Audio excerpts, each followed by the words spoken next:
یہ آیت جو سورہ مائدہ کی 55ویں آیت ہے، اس آیت کے شان نزول میں شیعہ سنی دونوں کتابوں میں یہ لکھا ہے کہ یہ آیت مولا کائنات امیر المؤمنین علی بن ابی طالب کی شان میں اللہم صلی علی محمد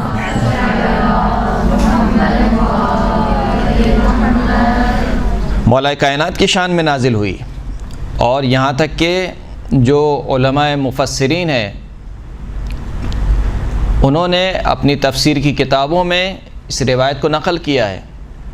علماء احادیث نے اس روایت کو اپنی کتابوں میں نقل کیا ہے۔ مثال کے طور پر تفسیر ثعلبی میں روایت نقل ہوئی کہ بین عبداللہ ابن عباس جالس علی شفیر زمزم اذ اقبل رجل متعمم بالعمامہ فجعل ابن عباس لا يقول قال رسول اللہ الا قال الرجل قال رسول اللہ۔ روایت کہتی ہے کہ عبداللہ ابن عباس مفسر قرآن شاگرد مولا کائنات، عبداللہ ابن عباس جو زمزم کا کنواں ہے اس کے کنارے پر بیٹھے ہوئے تھے، اتنے میں ایک شخص آیا کہ جس نے عمامہ سر پر کیا ہوا تھا، اور ابن عباس کسی حدیث کے بارے میں نہیں کہتے تھے کہ قال رسول اللہ، مگر یہ کہ وہ شخص بھی کہتا تھا قال رسول اللہ، یعنی یہاں سے ابن عباس حدیث سناتے تھے، وہاں سے وہ شخص حدیث سناتا تھا رسول خدا کی۔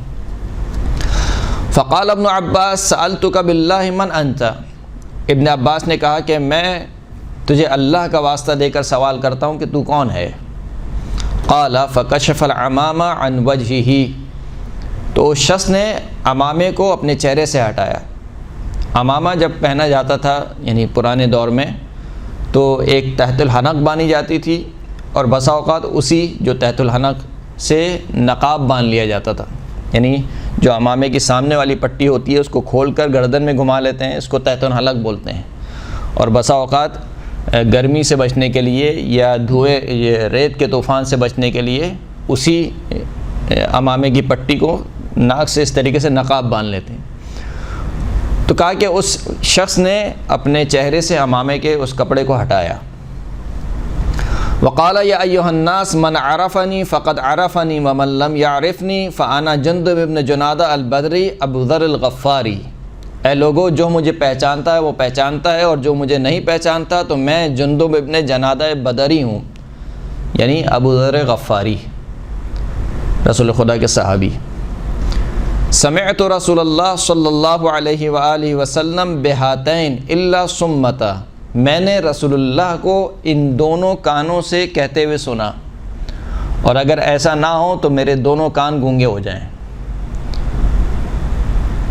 ورأیتہ بہاتین الا عمیتا، اور میں نے رسول اللہ کو اپنی ان دونوں آنکھوں سے دیکھا، اور اگر ایسا نہ ہو تو میری دونوں آنکھیں اندھی ہو جائیں۔ یقول، کہ رسول اللہ کہہ رہے تھے، یعنی ابو ذر فرمانا چاہ رہے ہیں کہ میں نے خود بنفس نفیس سنا ہے، کسی کے واسطے سے نہیں سنا، میں رسول اللہ کو دیکھ رہا تھا، میرے کان رسول اللہ کو سن رہے تھے۔ رسول خدا ارشاد فرماتے تھے کہ علی قائد البررہ، علی نیکوکاروں کا سردار ہے، وقاتل الکفرہ، کافروں کو قتل کرنے والا ہے، منصور من نصرہ، جو علی کی مدد کرے اس کی نصرت کی جائے گی، مخذول من خذلہ، جو علی کو رسوا کرے یعنی علی کی مدد نہ کرے وہ شخص خود رسوا ہو کر رہے گا۔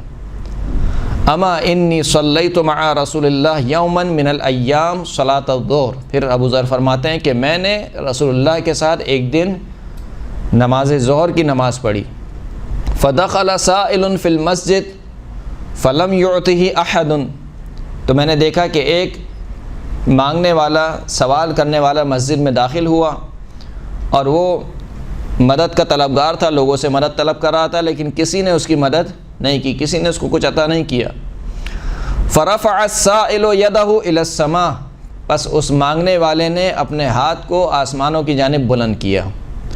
وقال اللہم اشہد انی سألت فی مسجد رسول اللہ فلم یعطنی احد شیئا، اے پروردگار تو گواہ رہنا کہ تیرے نبی کی مسجد میں نے لوگوں سے سوال کیا لیکن کسی نے مجھے کچھ عطا نہیں کیا۔ وکان علی راکعا، جبکہ مولا کائنات نماز پڑھ رہے تھے اور رکوع کی حالت میں تھے۔ فاومأ الیہ بخنصرہ، بس مولا کائنات نے اشارہ کیا کس کی طرف؟ اپنی چھوٹی انگلی کی طرف، الیمنا۔ وکان یتختم فیہا، اور اس انگلی میں مولا کائنات انگوٹھی پہنے ہوئے تھے۔ فاقبل السائل حتی اخذ الخاتم من خنصرہ، پس وہ مانگنے والا نزدیک آیا اور مولا کی اس انگلی سے اس نے اس انگوٹھی کو نکال لیا۔ وذالک بعین النبی، اور یہ کام سب رسول اللہ کے سامنے ہو رہا تھا۔ فلما فرغ النبی صلی اللہ علیہ وآلہ وسلم من الصلاۃ رفع رأسہ الی السماء، جب رسول اللہ نماز سے فارغ ہو گئے تو اپنے سر کو بلند کیا، وقال، اور فرمایا کہ اللہم ان اخی موسیٰ سألک، اے میرے پروردگار میرے بھائی موسیٰ نے تجھ سے دعا کی تھی اور فرمایا تھا کہ رب اشرح لی صدری ویسر لی امری واجعل لی وزیرا من اہلی ہارون اخی اشدد بہ ازری، پروردگار میرے سینے کو گشادہ کر دے، میرے امور کو آسان کر دے، میرے لیے ایک وزیر قرار دے میرے اہل میں سے، جو کہ کون ہو؟ میرا بھائی ہارون ہو، جس کے ذریعے سے میری کمر کو مضبوط فرما۔ فَأَنزَلْتَ عَلَيْهِ قُرْآنًا نَاطِقًا، پس جب حضرت موسیٰ نے تجھ سے دعا کی تھی تو تو نے حضرت موسیٰ کی اس دعا کو قبول کرتے ہوئے قرآن مجید کی یہ آیت نازل فرمائی، سَنَشُدُّ عَضُدَكَ بِأَخِيكَ وَنَجْعَلْ لَكُمَا سُلْطَانًا، ان قریب ہم تیرے بھائی کے ذریعے سے تیرے بازو کو مضبوط کریں گے اور تم دونوں کے لیے ایک سلطان قرار دیں گے۔ سلطان یعنی واضح نشانی۔ اللہم، اب یہاں سے رسول خدا دعا کر رہے ہیں، اللہم وانا محمد النبیک و صفیک، اے پروردگار میں محمد تیرا نبی بھی ہوں اور تیرا برگزیدہ بھی ہوں۔ اللہم فاشرح لی صدری، خدایا پس میرے سینے کو گشادہ کر دے، ویسر لی امری، میرے امور کو آسان کر دے، واجعل لی وزیرا من اہلی علیا، اور میرے اہل میں سے میرے لیے ایک وزیر قرار دے جو کون ہو؟ علی ابن ابی طالب ہو۔ اشدد بہ ظہری، علی کے ذریعے سے میری کمر کو مضبوط فرما۔ قال ابو ذر فرماتے ہیں فواللہ مستتم رسول اللہ الکلمۃ حتی انزل علیہ جبرائیل من عند اللہ فقال یا محمد اقرأ، فقال وما اقرأ، قال اقرأ انما ولیکم اللہ رسولہ ورسولہ والذین آمنوا الذین یقیمون الصلاۃ ویؤتون الزکاۃ وہم راکعون۔ کہ ابھی رسول خدا کی دعا ختم نہیں ہوئی تھی یہاں تک کہ جبرائیل امین نازل ہوئے اور فرمایا کہ اے رسول اللہ پڑھیے۔ رسول اللہ نے فرمایا کہ کیا پڑھوں؟ کہا یہ آیت پڑھیے، انما ولیکم اللہ ورسولہ والذین آمنوا الذین یقیمون الصلاۃ ویؤتون الزکاۃ وہم راکعون۔ یہ روایت کہاں پر نقل ہوئی ہے؟ تفسیر ثعلبی میں۔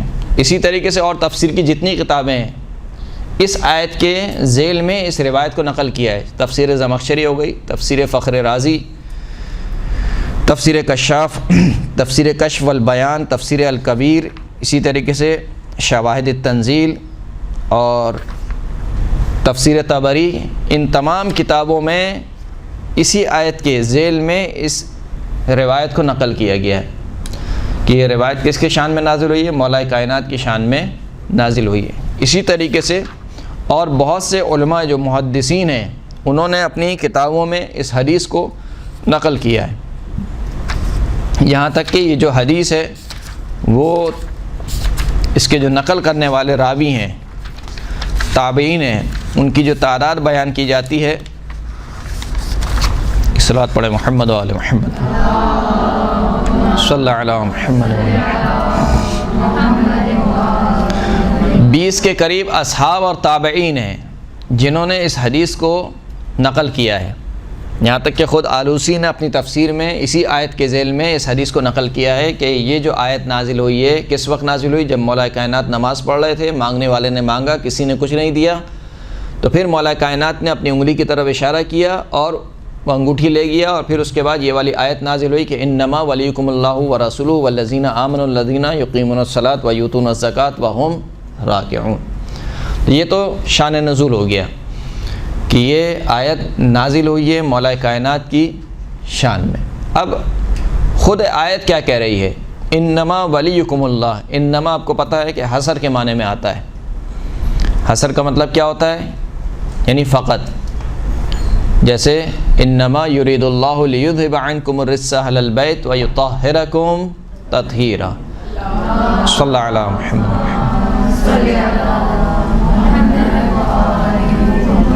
حصر کے معنی کیا ہوتے ہیں؟ حصر دو طریقے سے ہوتا ہے. بسا اوقات آپ کسی صفت کو منحصر کرتے ہیں فرد میں. مثال کے طور پر کہا جائے کہ انما الشاعر زید، کہ شاعر تو فقط اور فقط کون ہے؟ زید ہے. تو آپ نے صفت شعر یا شاعر اس کو منحصر کر دیا کس کے اندر؟ زید کے اندر. یعنی اگر شاعر کوئی ہے تو کون ہے؟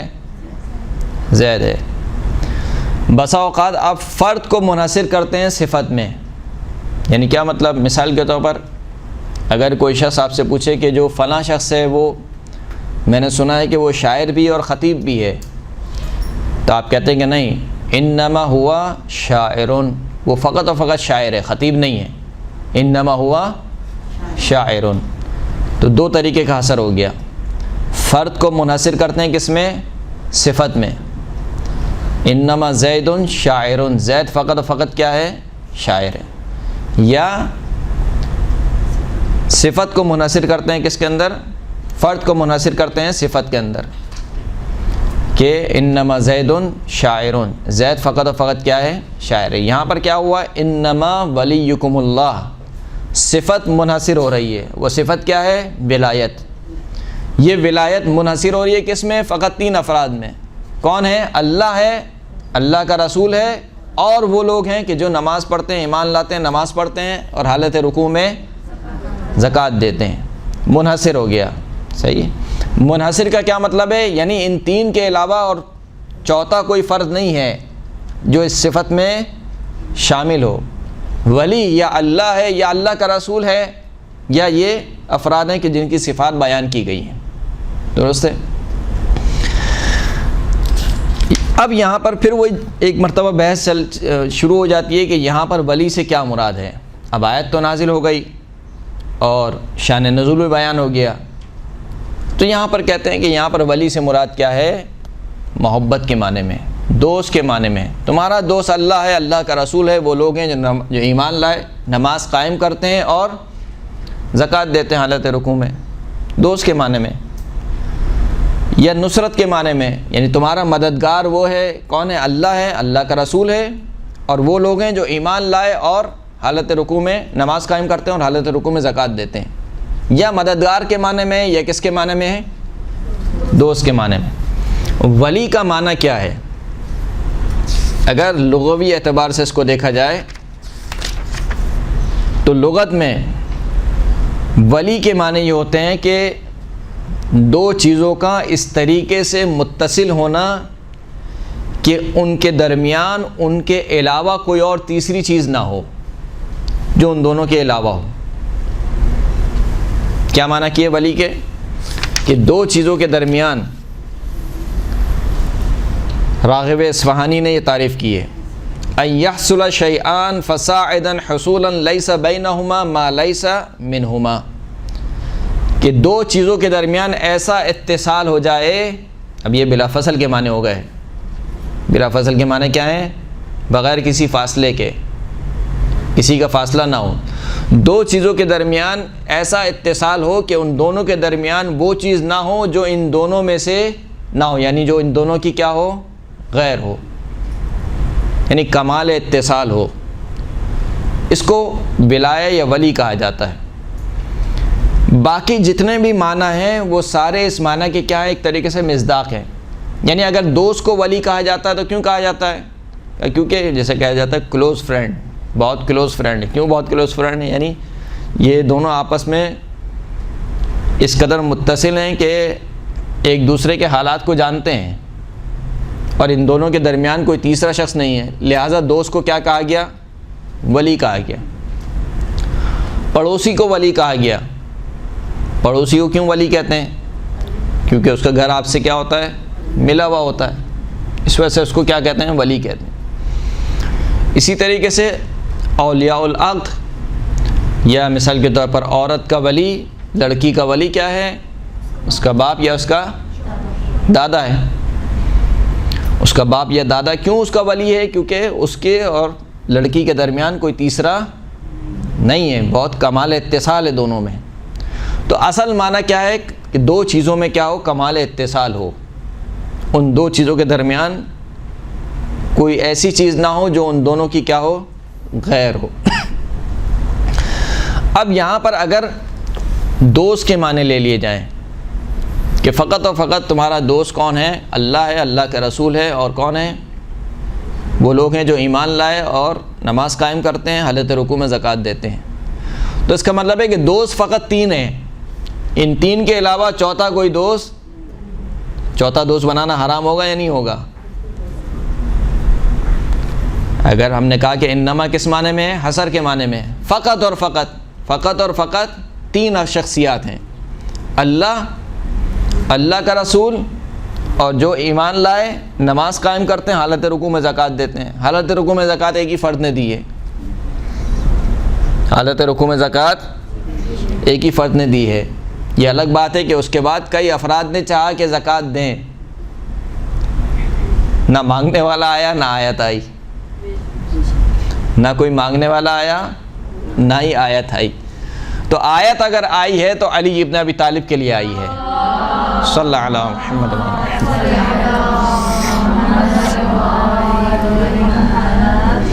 تو دوست کے معنی آپ نے لے لیے تو پھر حصر درست نہیں ہے۔ پھر اس کا مطلب ہے کہ آپ کسی چوتھے کو دوست نہیں بنا سکتے۔ یعنی میں اگر اسکول میں جا رہا ہوں، مثال کے طور پر کالج جا رہا ہوں یا اپنے کام کی جگہ پر جا رہا ہوں، تو کسی بھی چوتھے کو دوست بنانا کیا ہے؟ حرام ہو جائے گا، کیونکہ خدا کہہ رہا ہے کہ تمہارا دوست فقط 3 ہے، اللہ کا رسول، اور کون؟ جو حالت رکوع میں زکوٰۃ دیتے ہیں۔ تو اس کا مطلب ہے کہ یہاں پر دوست کے معنی درست نہیں ہوں گے اگر حصر کے معنی ہے، یہاں پر انما لگا ہوا ہے۔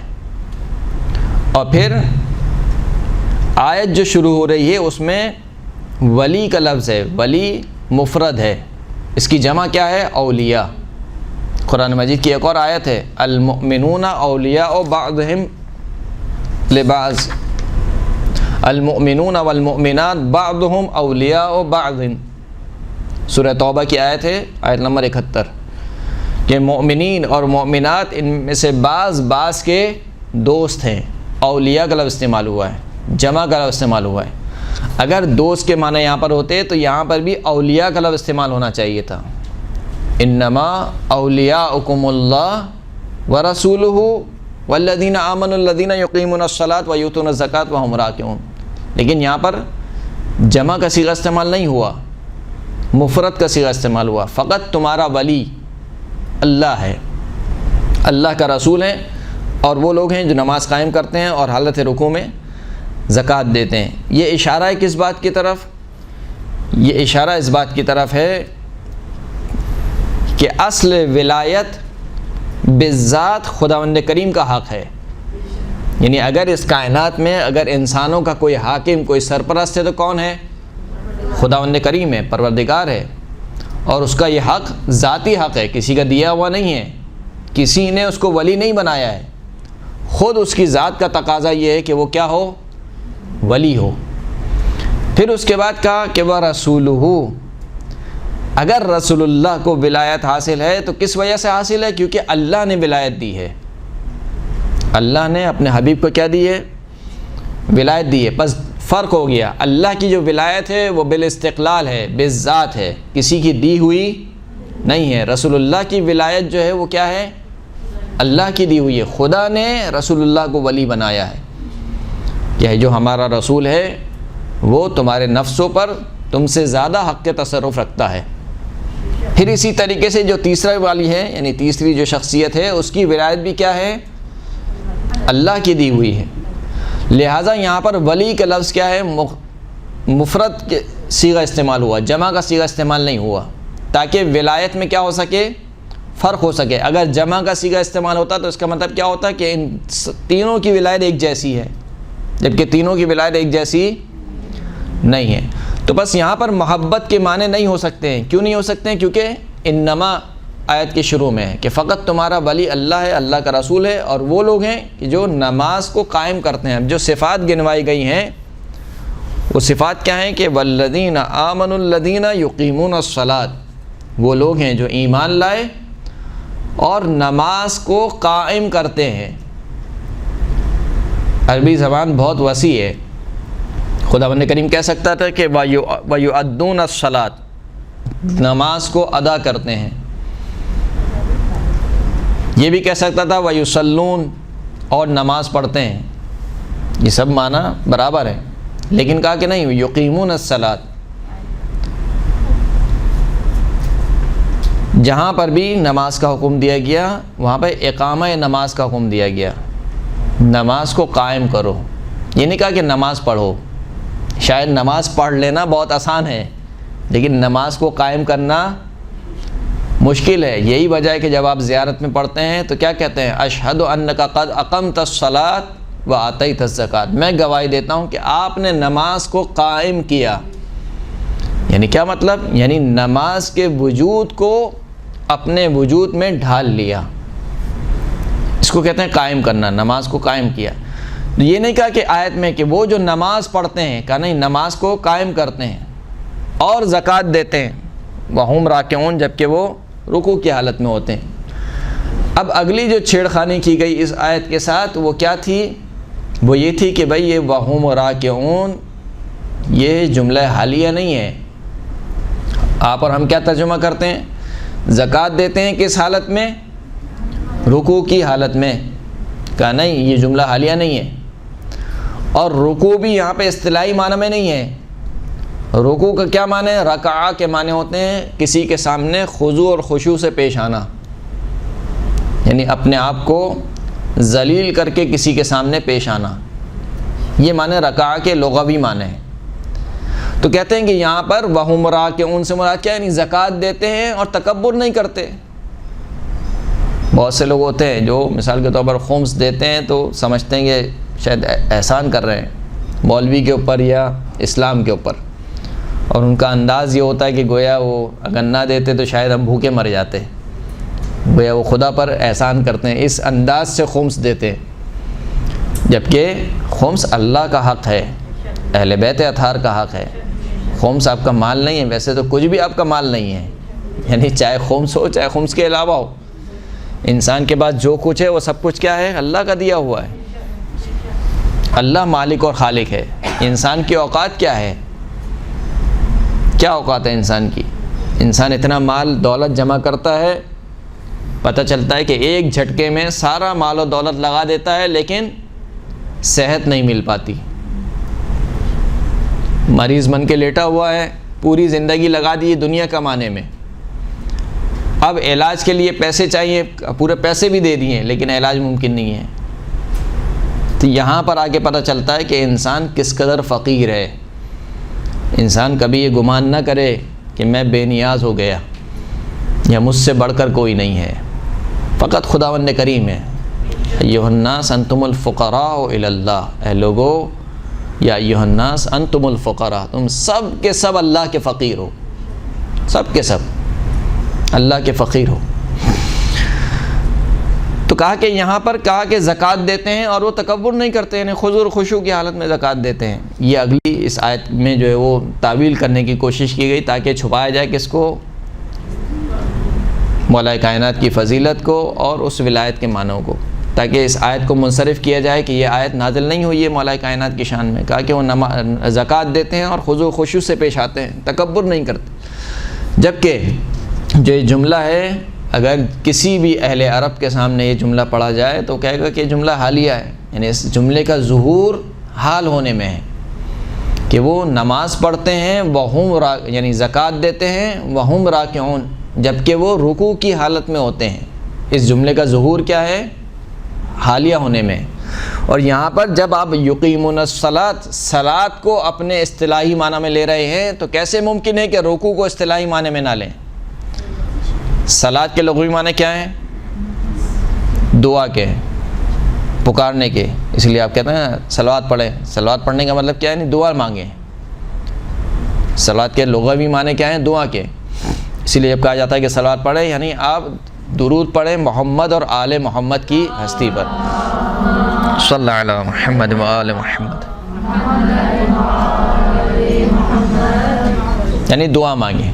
تو اب نماز کو یعنی صلاۃ کو لغوی معنی میں نہیں لے رہے ہیں، ورنہ آپ کہہ سکتے ہیں وہاں پر وَيُقِيمُونَ الصَّلَاةَ، یعنی دعا کو قائم کرتے ہیں، وہاں پر تو آپ یہ معنی نہیں کرتے ہیں۔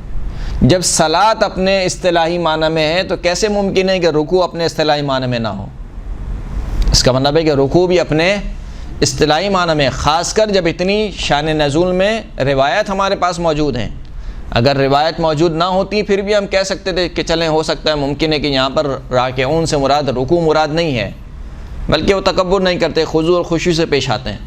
لیکن جب احادیث موجود ہیں، صحیح السند احادیث موجود ہیں، پھر بھی آپ اس آیت کا یہی ترجمہ کریں گے کہ راکعون سے مراد جو ہے وہ خضوع اور خشوع کے معنی میں، رکوع مراد نہیں ہے۔ تو یہ وہ چیز ہے کہ جسے کہا جاتا ہے کہ ہٹ درمی ہے۔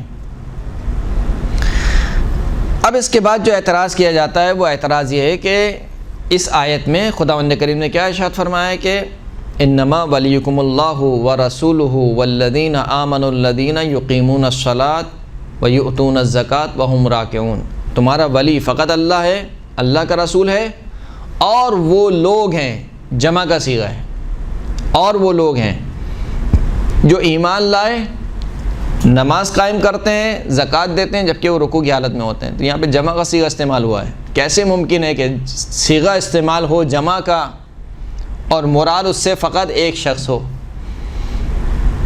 یہ ممکن ہے؟ کہنا کہ یہ ممکن نہیں ہے، صحیح نہیں ہے، یعنی لغت میں اس طریقے سے استعمال درست نہیں ہے کہ انسان جمع کا صیغہ استعمال کرے اور مراد کیا لے؟ ایک شخص کو۔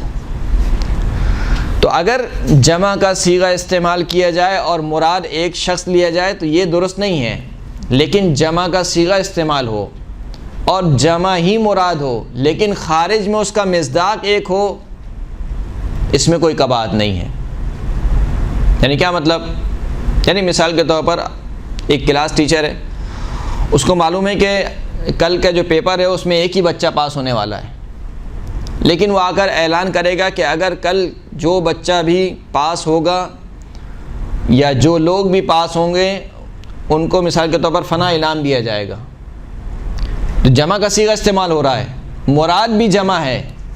یعنی ٹیچر چاہتا ہے کہ ایک سے زیادہ لوگ پاس ہوں، لیکن ٹیچر کو یہ بھی معلوم ہے کہ اس کرائٹیریا پر ایک ہی شخص اترے گا، ایک کے علاوہ اور کوئی دوسرا شخص نہیں اترے گا۔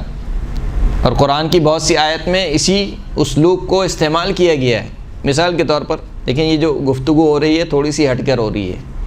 کیوں ہٹ کر ہو رہی ہے؟ کیونکہ میں سمجھ رہا ہوں کہ یہ مدرسہ ہے اور ایک درس ہے، ورنہ اگر مجلس پڑھنی ہوتی تو انداز کچھ اور ہوتا، لہذا کچھ ایسے مطالب ہوں گے جو آپ سمجھیں گے کہ مثال کے طور پر تھوڑے مشکل مطالب ہیں، لیکن ان مطالب کو حل کرنے کی کوشش کریں۔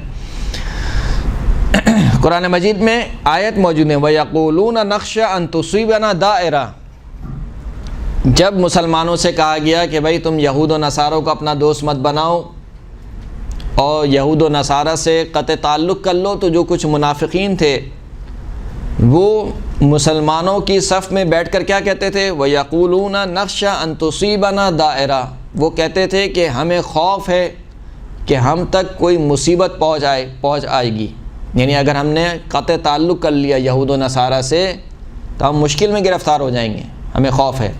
اب یقولون جمع کا صیغہ ہے، نخشہ جمع کا صیغہ ہے، ان تصیبنا نا جو ہے وہ جمع ہے، تین جمع کی ضمیریں ہو گئیں اس آیت میں، چھوٹی سی آیت میں تین جمع کی ضمیریں، یقولون، نخشہ، تصیبنا، یہ تینوں کیا ہیں؟ جمع ہیں۔ جبکہ یہ قول کہنے والا شخص کون ہے؟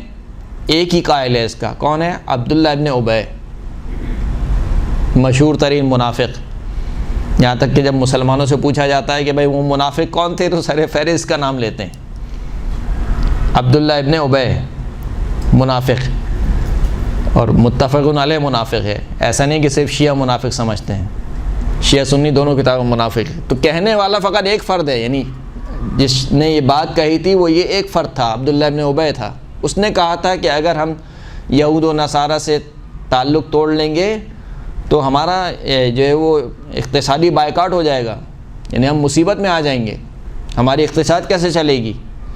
تو کہنے والا ایک شخص تھا، لیکن قرآن مجید نے اس کو جمع کے صیغے سے بیان کیا تاکہ جو شخص بھی عبداللہ ابن ابی کی صفات رکھتا ہے ان سب کو آیت شامل ہو جائے، ان سب کو کیا ہو جائے؟ آیت شامل ہو جائے۔ اگر بہت ملموس مثال میں آپ کو دینا چاہوں جس کو سن کر انشاءاللہ آپ خوش ہوں گی، فمن حاجك فيه من بعد ما جاءك من العلم فقل تعالوا ندعو أبناءنا وأبناءكم ونساءنا ونساءكم وأنفسنا وأنفسكم ثم نبتهل فنجعل لعنة الله على الكاذبين. آیہ مباہلہ. کیا کہا؟ جب علم آ جانے کے بعد یہ لوگ تم سے کٹ حجتی کریں تو اے حبیب آپ ان سے کہہ دو کہ ہم پکارتے ہیں کس کو؟ فقل تعالوا ندعو ابناءنا وابناءکم، ہم اپنے بیٹوں کو لاتے ہیں، تم اپنے بیٹوں کو لاؤ. وَنِسَاءَنَا وَنِسَاءَكُمْ، اپنی عورتوں کو لاتے ہیں، تم اپنی عورتوں کو لاؤ. وَأَنفُسَنَا وَأَنفُسَكُمْ، اپنے نفسوں کو لاتے ہیں. دونوں جگہ جمع کے صیغے ہیں، اپنی عورتیں تم اپنی عورتیں، اپنے بچے تم اپنے بچے، اپنے نفس تم اپنے، یعنی تینوں صیغے کیا ہیں؟ جمع کے ہیں. لیکن رسول اللہ لے کر جا رہے ہیں فقط صدیقہ طاہرہ فاطمۃ الزہرا سلام اللہ علیہا کو.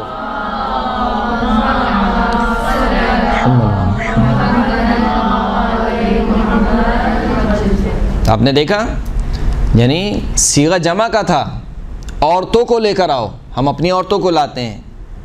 لے کر جا رہے ہیں کس کو؟ ایک عورت کو فقط. انفسنا و انفسکم، اپنے نفسوں کو لاؤ، ہم اپنے نفسوں کو لاتے ہیں. لے کر کس کو جا رہے ہیں؟ فقط علی ابن ابی طالب کو. ابناءنا و ابناءکم، اپنے بیٹوں کو لاؤ، ہم اپنے بیٹوں کو لاتے ہیں. ابناءنا جمع کا صیغہ ہے. عربی زبان میں جمع کم از کم 3 پر اطلاق ہوتی ہے جمع کی. 3 یا 3 سے زائد فرد جو ہوتے ہیں اس کو جمع کہا جاتا ہے، 2 کو تثنیہ کہا جاتا ہے. تو ابنا میں بھی کیا ہے؟ جمع کا صیغہ ہے، لیکن لے کر جا رہے ہیں کس کو؟ فقط 2 بیٹوں کو. کیا مدینے میں موجود نہیں تھے افراد؟ 10 ہجری کی آیت ہے، حکومت اسلامی قائم ہو چکی ہے. مدینے میں نہ جانے کتنے مسلمان بچے تھے اور نہ جانے کتنی مسلمان عورتیں تھیں اور نہ جانے کتنے مسلمان مرد تھے، اور آیت میں بھی گنجائش موجود تھی. لیکن اس آیت کے کرائٹیریا پر اگر کوئی اتر رہا تھا تو فقط پنجتن پاک کے علاوہ اور کوئی نہیں تھے. صلی اللہ علیہ محمد وآل محمد.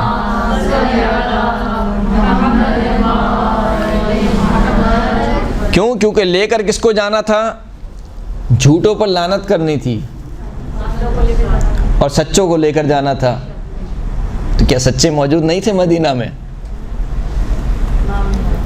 جھوٹوں پر لعنت کرنی ہے اور سچوں کو لے کر جانا ہے، تو کیا سچے موجود نہیں ہیں مدینے میں؟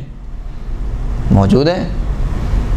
جناب ابو ذر غفاری جن سے ابھی آپ نے حدیث سنی، ان کے بارے میں رسول خدا نے کیا ارشاد فرمایا کہ آسمان نے ابو ذر جیسا سچا نہیں دیکھا.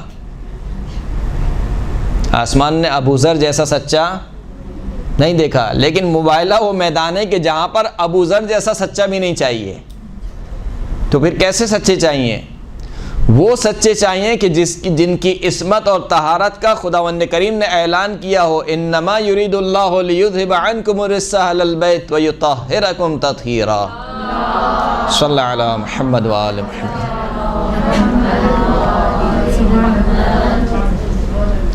تو آپ نے دیکھا کہ آیت میں جمع کے صیغے ہیں، لیکن خارج میں فقط ایک فرد ہے. یعنی ایسا نہیں کہ جمع کا صیغہ ہو اور مراد ایک فرد لی گئی ہو، نہیں.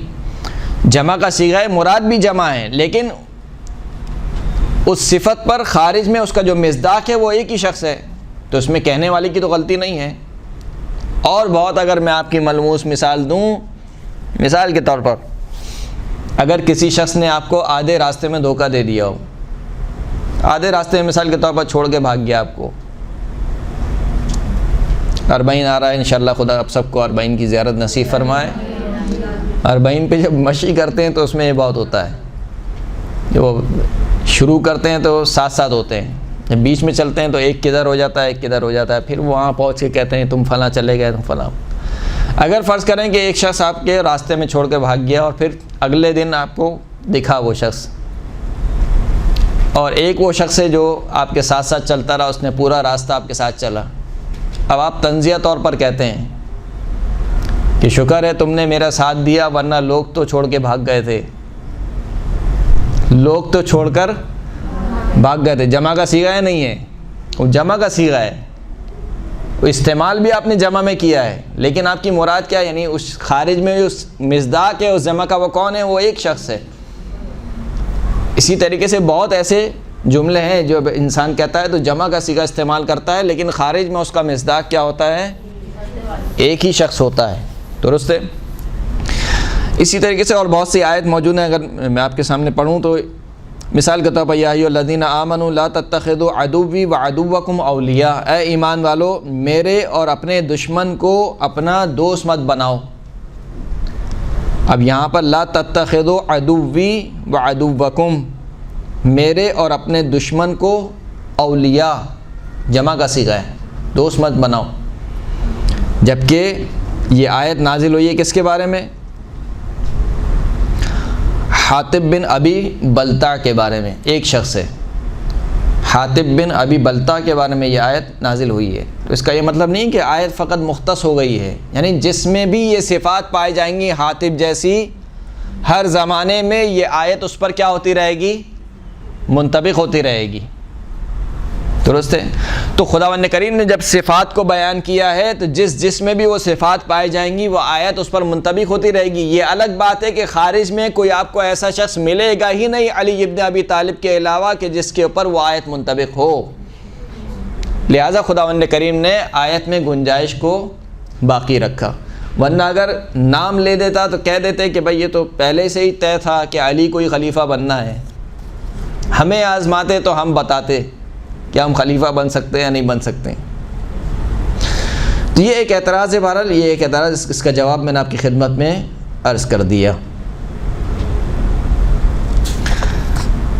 جو سب سے قوی ترین اعتراض ہوتا ہے اس آیت کے اوپر وہ وحدت سیاق ہے۔ وحدت سیاق کیا ہوتا ہے؟ وحدت سیاق کا مطلب یہ ہوتا ہے کہ 4-5 آیتیں ایک سیکوینس سے آئیں گی اور ان میں ایک موضوع پر گفتگو ہو رہی ہے، تو اس کا مطلب یہ ہوگا کہ وہ چاروں کی چاروں آیتیں آپس میں کیا ہوں گی؟ مرتبط ہوں گی۔ ایسا نہیں ہو سکتا کہ وہ 4 آیتیں جو ہے وہ ان میں سے پہلی آیت کسی کے بارے میں ہو، دوسری آیت کسی اور کے بارے میں ہو۔ یہ جو آیت ہے سورہ مائدہ کی آیت نمبر 55، اگر آپ اس کے آگے پیچھے کی آیتیں دیکھیں، مثال کے طور پر صلوات پڑھیں محمد و آل محمد۔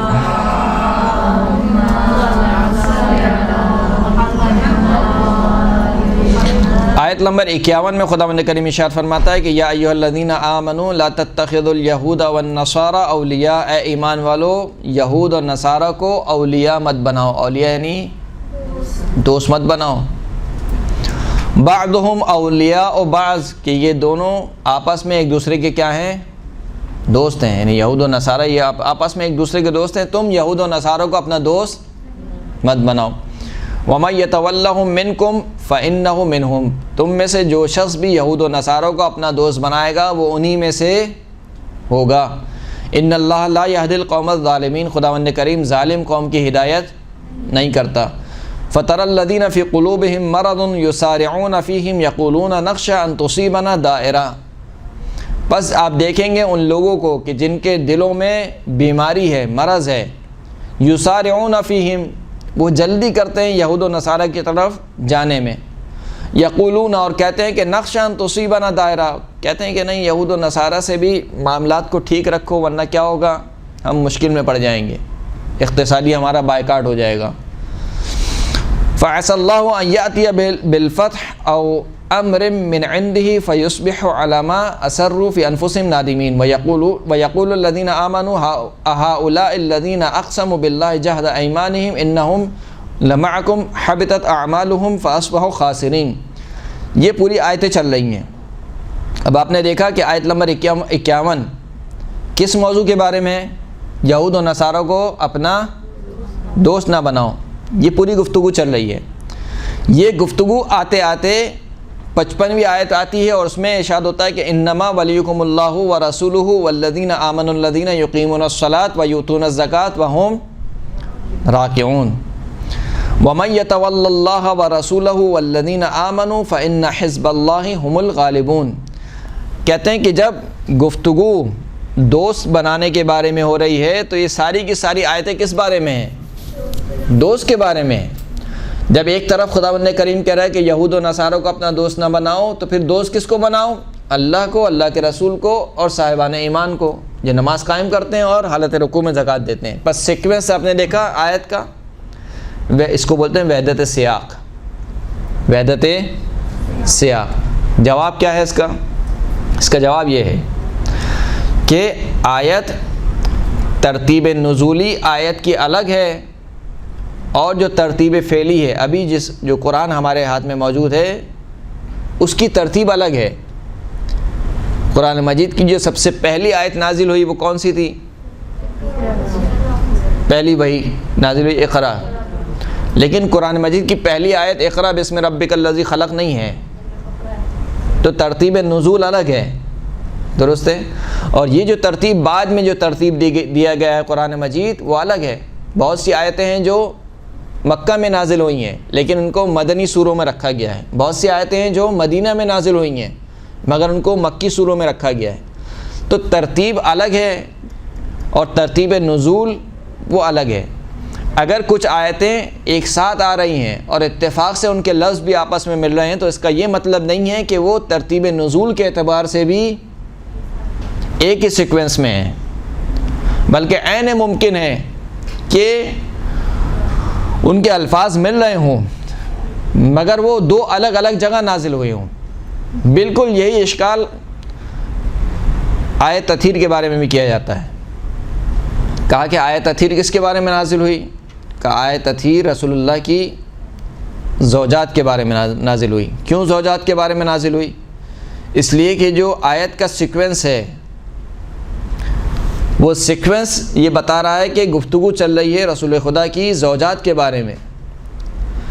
یا ایھا النبی قل لازواجک ان کنتن تردن الحیاۃ الدنیا وزینتها فتعالین امتعکن واسرحکن سراحا جمیلا۔ اے حبیب اپنی بیویوں سے کہو کہ اگر وہ دنیا کی زندگی چاہتی ہیں اور دنیا کی زینت چاہتی ہیں فتعالین تو وہ آ جائیں، امتعکن میں ان کو دنیا دے سکتا ہوں، یعنی اگر دنیاوی مال و متاع چاہتی ہیں تو ان سے اے حبیب آپ ان سے کہیے کہ صحیح ہے میں تمہیں مال و متاع دیتا ہوں، لیکن واسرحکن سراحا جمیلا، اور پھر اس کے بعد میں ان کا راستہ چھوڑ دوں گا۔ یعنی کیا مطلب؟ یعنی جو مال و متاع میں تمہیں دوں گا اس کے بعد خدا حافظی ہو جائے گی، یعنی طلاق ہو جائے گی اس کے بعد۔ وَإِن كُنتُنَّ تُرِدْنَ اللَّهَ وَرَسُولَهُ وَالدَّارَ الْآخِرَةَ فَإِنَّ اللَّهَ أَعَدَّ لِلْمُحْسَنَاتِ مِنكُنَّ أَجْرًا عَظِيمًا، اور اگر تم اللہ اور اللہ کے رسول کو چاہتی ہو اور آخرت کے گھر کو چاہتی ہو تو خداوند کریم نے محسنات کے لیے منکنہ تم بیویوں میں سے، رسول اللہ کی بیویوں سے مخاطب پروردگار، تم بیویوں میں سے جو محسنات ہیں، نیک اعمال انجام دینے والی ہیں، ان کے لیے اللہ نے کیا کر رکھا ہے؟ اجراً عظیمہ، اجر عظیم آمادہ اور تیار کر رکھا ہے۔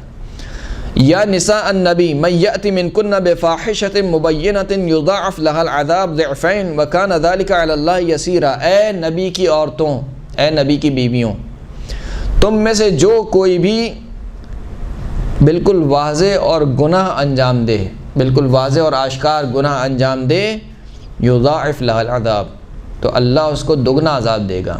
کیوں دگنا عذاب دے گا؟ اس لیے کہ ایک تو گناہ انجام دیا ہے، دوسرا ہمارے نبی کی نسبت کا پاس نہیں رکھا، درست ہے؟ ضعفین وکان ذلک علی اللہ یسیرا، اور یہ اللہ کے اوپر بہت آسان ہے۔ ومن یقنط منکن للہ ورسولہ وتعمل صالحا نؤتها اجرها مرتین واعتدنا لها رزقا قریبا۔ اب آپ نے دیکھا یہ ساری آیتیں کس کے بارے میں ہیں؟ رسول اللہ کی زوجات کے بارے میں۔ یا نساء النبی لستن کاحد من النساء، اے نبی کی عورتوں تم دوسری عورتوں کی طرح نہیں ہو۔ ان اتقیتن فلا تخضعن بالقول فیطمع الذی فی قلبہ مرض وقلن قولا معروفا۔ اے نبی تم دوسری عورتوں کی طرح نہیں ہو، اگر تم کسی سے گفتگو کرو تو اپنی آواز کو نرم مت بناؤ۔ کیوں؟ کیونکہ جس کے دل میں مرض ہے وہ تم میں طمع کرے گا، یعنی اس کے اندر جو ہے وہ غلط خواہشات اٹھیں گی۔ وقلن قولا معروفا، اور اچھا قول کہو۔ یہ آیت ہو گئی یہاں تک۔ یہ ساری آیتیں کس کے بارے میں ہیں؟ رسول خدا کی زوجات کے بارے میں۔ اب آیت نمبر 33 ہے وقرنا آیت نمبر 33 کا بھی پہلا حصہ، وقرنا فی بیوتکن ولا تبرجن تبرج الجاہلیت الاولی، اے نبی کی عورتوں اپنے گھر میں بیٹھی رہو ٹک کر، اور جس طریقے سے جاہلیت زمانے جاہلیت میں عورتیں زینت کر کے نکلا کرتی تھیں اس طریقے سے زینت کر کے باہر مت نکلو۔ وَأَقِمْنَا الصَّلَاةَ وَآتِينَا الزَّكَاةَ وَأَطِعْنَا اللَّهَ وَرَسُولَهُ، نماز قائم کرو، زکوٰۃ دو، اور اللہ کے رسول کی کیا کرو؟ اطاعت کرو۔ ساری آیتیں کس کے بارے میں؟ ازواج کے بارے میں، یہاں تک کہ آیت نمبر 33 کا بھی پہلا حصہ کس کے بارے میں؟ ازواج کے بارے میں۔ اب آیت آ رہی ہے انما یرید اللہ لیذھب عنکم الرجس اہل البیت ویطہرکم تطہیرا۔ صلی اللہ علی محمد وآل محمد۔ تو اب دلیل بناتے کس کو کا دیکھا آپ نے؟ وحدت سیاق کو، کا ساری آیتیں کس کے بارے میں؟ رسول خدا کی زوجات کے بارے میں۔ کیسے ممکن ہے کہ اتنی ساری آیتیں رسول خدا کی زوجات کے بارے میں ہوں؟ یہاں تک کہ خود آیت نمبر 33 کا پہلا حصہ کس کے بارے میں ہے؟ ازواج کے بارے میں۔ کیسے ممکن ہے کہ دوسرا حصہ کس کے بارے میں ہو؟ ازواج کے بارے میں نہ ہو۔ لہذا ازواج کیوں ہیں؟ کون ہیں؟ اہل بیت میں شامل ہے، اور اہل بیت کی طہارت کا خداوند کریم کیا کر رہا ہے؟ اعلان کر رہا ہے۔ یہ وحدت سیاق ہے، گویا ایک طریقے سے مغالطہ دینا چاہتے ہیں عوام الناس کو۔ پہلی بات یہ ہے کہ انما یرید اللہ بطور مستقل نازل ہوئی ہے، استقلال، یعنی انما یرید اللہ جو 33ویں آیت ہے وہ قرنا فی بیوتکن کے ساتھ نازل نہیں ہوئی ہے۔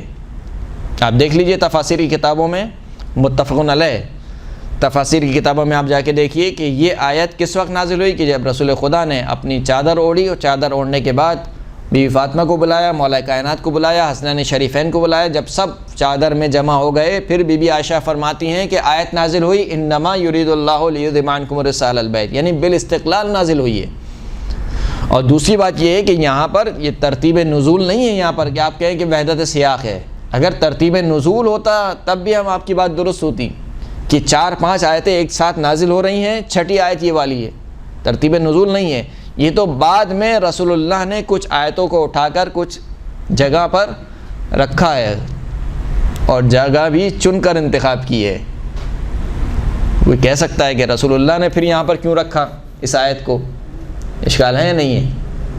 آپ کہتے ہیں کہ ازواج الگ ہیں، اہل بیت اطہار الگ ہیں، تو رسول اللہ کو نہیں معلوم تھا کہ ازواج الگ ہیں، اہل بیت اطہار الگ ہیں؟ تو پھر الگ الگ رکھتے؟ کہا نہیں، الگ الگ نہیں رکھا، ساتھ رکھ کے بتا دیا کہ وہ الگ ہیں اور یہ الگ ہیں، اس لیے کہ جو اس سے پہلے کی آیت کا لب و لہجہ ہے وہ بالکل الگ ہے۔